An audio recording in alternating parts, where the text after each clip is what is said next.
ಪರಾಕ್ಕೆಂದು ಕಾಣಿಕ ನುಡಿದ ಗೊರವಯ್ಯ.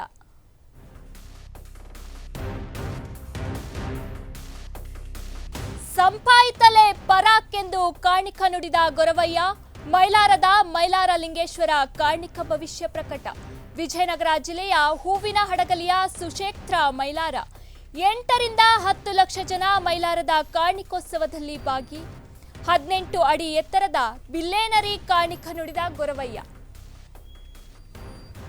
18 ಅಡಿ ಎತ್ತರದ ಬಿಲ್ಲೇನರಿ ಕಾಣಿಕ ನುಡಿದಂತಹ ಗೊರವಯ್ಯ